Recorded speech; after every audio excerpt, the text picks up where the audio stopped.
So friends, আজকে যাচ্ছি আমার এটা মামা, হয়তো আমার পার্থ যে লুই তার মামা, ওটা আমার মামা। তো কিছু আছে পাখি আছে, সেটআপটা দেখাবো।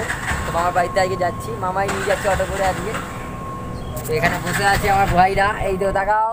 ফ্রেন্ডস, আজকে পার্থর মামার বাড়িতে এসেছি কিছু পাখির সেটআপ দেখাতে। তো এখানে কিছু দুপুর হয়ে গেছে, কিছু লাঞ্চ করা হচ্ছে, মামাই আয়োজন করেছে। একটা মামি রান্না করেছে, মামির হাতে এটা হচ্ছে বিরিয়ানি রান্না করেছে। আমরা 4 জন খেতে বসেছি। চিকেন কষা। তো এখানে আছে কিছু মামার জাবা, হোয়াইট জাবা আর ব্ল্যাক জাবা। আর এখানে আছে বেঙ্গলি আছে, 3টে বেঙ্গলি আছে, 2টো রেড একটা ব্ল্যাক।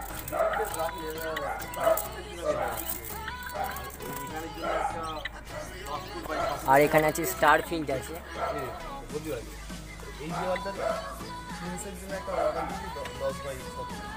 স্টারটা মেল ফিমেল আছে।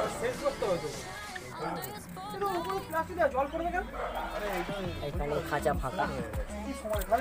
আর এখানে এক পেয়ার বদ্রি আছে।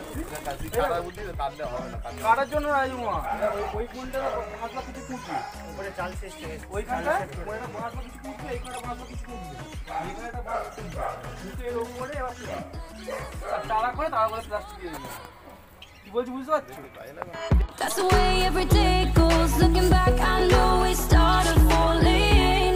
We were falling in love, yeah. তো এটা হচ্ছে হোয়াইট মিলেট, আর রেড মিলেটটা এটা দানাগুলোর মধ্যে লাল কালার হবে। তো মামা এগুলো এই ফুডগুলো ইউজ করে কলোনিতে। দেখাচ্ছে রেড মিলেট।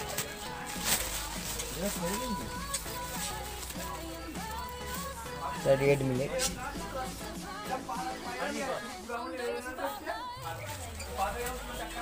কলমিটা উপরে টিন নয়, ফাইবার সিট দেওয়া আছে। আমি প্রথমে বললাম টিন, তো এটা ফাইবার সিট আছে, তার তলায় জাল আছে।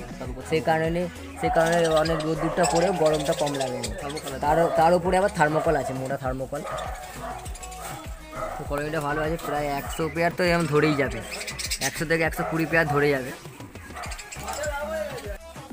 তো কিছু সামনে এখানে আছে সিমেন্ট করা আছে, আর ওখানে আছে আর এখানে মাটি আছে, যাতে পাখিগুলো মাটিগুলো খায়, যেখানে ক্যালসিয়ামের কাজ হবে অনেক। তো মামা এটা কলোনি, এখন মামা এখানে তো আরও পাখি আনবেন। পাখি তো কলোনিটা এখন খুবই ভালো হয়েছে, কেন কলোনিটাতেই ইঁদুর কিছু করতে পারবে না, এটা আমার দেখে ভালো লাগে। ইঁদুর ঢুকতে পারবে না, সাপ ঢুকতে পারবে না, তো কলোনিটা ঠিকই আছে।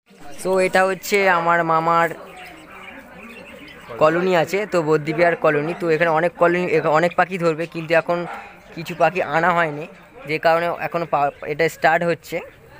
তো এখন কলোনিটা এটা হচ্ছে গেট, এখান থেকে খাবার জল দানা দেয়। তো আমি দেখিয়ে দেবো, গেটটা খুলবে তো। তো এইটা হচ্ছে দেখাচ্ছি, আমি ভেতরে ঢুকে পড়বো, ভাই বন্ধ করে দাও। আমি কলোনির মধ্যে ঢুকে গেলাম। তো কলোনিটা এখন ভালোই আছে, ওপরেও একদম গুঁড়ো মিহি জাল আছে, যে জালটা স্টিল জাল আছে। তো এখানে কোনো অসুবিধা নেই, তো ইঁদুরও কোনো প্রবলেম করতে পারবে না, যেটা আমাদের ইঁদুরে পা কেটে দেয়। তো এখানে যেই জালগুলো দেখছেন, এইটা তো খুবই ভালো কাজ করেছে। তো ইঁদুরে এটা তো ফ্রেন্ডস, এই যে এত যে সেটআপটা দেখালাম আমি, তো ওর মধ্যে আমার মামা কী মানে মেডিসিন ইউজ করে পাখিগুলো সুস্থ রাখার জন্য, সেইগুলোই আজকে আপনার সাথে শেয়ার করবো। তো দেখুন, তো মামা আপনি ভিটামিনে কি ইউজ করেন? ভিটামিন বলতে এইটা দিই, ভিটামিনে মামা বিকুসুল, এটা হচ্ছে বাজিগার পাখিকেও দেওয়া যাবে, ফিঞ্চ পাখিকেও দেওয়া যাবে। তো এটা 100 ml জলে আপনি কত দেন? 100 গ্রামে ওই 4 থেকে 5 ফোঁটা মতো দিই। এটা 5 থেকে 5 ফোঁটা, আমাদের ঠিকই আছে। এটা বিকুসুল, এটা আমি ইউজ করতাম, খুব ভালো। আর মামা এটা কি? এটা নিউল 15। তো এটা হচ্ছে হজমের জন্য, এটা গরমকালে পাখির হজম না হয়, সেই কারণে পাখির অনেক ডায়রিয়া টাইপের হয়ে যায়, বেশি গরমকালই হয়। তো এটা মামা নিউল 15, এটাও ভালো ওষুধ, এটা ওষুধ দোকানেই পাওয়া যায়। তো এটাও সেম 100 ml জলে 4 থেকে 5 ফোঁটা, তাই তো মামা? আর এটা হচ্ছে নন মেট্রোজিন, যেটা হচ্ছে পায়খানা বা পটি করলে যখন ডায়রিয়া টাইপে হয়ে যায়, বদ্রি পাখির ফিঞ্চের হলে আর বাঁচানো যায় না, সেই আগে থেকে যদি ইউজ করা যায় তো এটা বেশি হবে। তো এটাও কি জলে তো একই নিয়ম, নর্মেট্রোজেনটা 100 ml জলে 4 থেকে 5 ফোঁটা। তো এবার এটা হচ্ছে কৃমির ওষুধ তো এটা হচ্ছে কৃমির। এটা কি মামা কত ইউজটা বলে?